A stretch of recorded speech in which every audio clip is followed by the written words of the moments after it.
the right. Right, so what are we doing here? I want to give you just some simple techniques. The talus bone sits underneath the shaft of the tibia.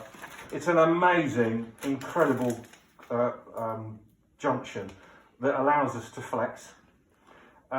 What I want to do is, people get quite obsessed with, if people can't dorsiflex, they get very obsessed with the calves.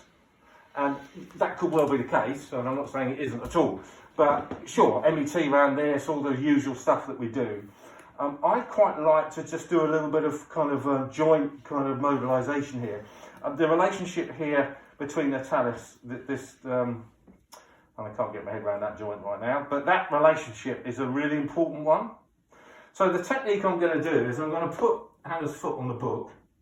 I'm going to come through, I'm going to press my fingers on top of the talus bone and then get her to bring her foot forward, her knee forward. And keeping her heel, so she's not going to lift her heel off the ground. I'm going to put my fingers on the talus bone, really push quite firmly, squashing it down, lifting her toes up slightly, so I'm forcing into dorsiflexion, stabilising, and then coming through. All right? So it just forces that joint out of its kind of comfort zone. So we do the goodish foot. I don't know, is it a goodish foot? So talus bone, we know where it is. It sits here in that little groove. We come down, we press quite firm, and then we ask Hannah to bring her knee into my face. Lovely, and then come back up again. And then we do it again. In fact, your range is pretty good, isn't it? Try and bring your knee forward to my shoulder. Yeah, brilliant. Sorry. Yeah. Come up again. Hello, Hannah. How are you this morning? I didn't quite know if I was going to get this close to your knee at this time of the morning. Right, let's do the other foot. And we just hold in there. Oh, that's a bit tight on that one. Tighter, isn't it? Yeah. And then we come back up again. And come down again. And that feels tighter in the calf as I come Yeah, down. yeah. Oh, and the lower foot. And one more time. Okay.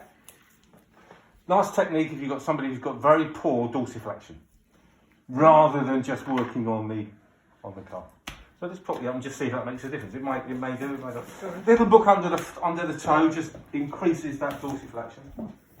Just pop up and just see if that shifted at all.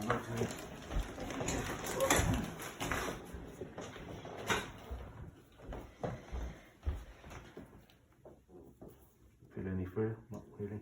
A little bit. What would bring that kind of stiffness on? Trauma to the ankle, lack of movement, edema, lack of exercise, lower back, pelvis out of shape. This is a huge, huge area. I'm just dipping into 2 or 3 things. I want to talk about plantar fasciitis, but I'd quite like you to do some massage around, maybe try that correction, and then we do a bit of working on the retinaculums.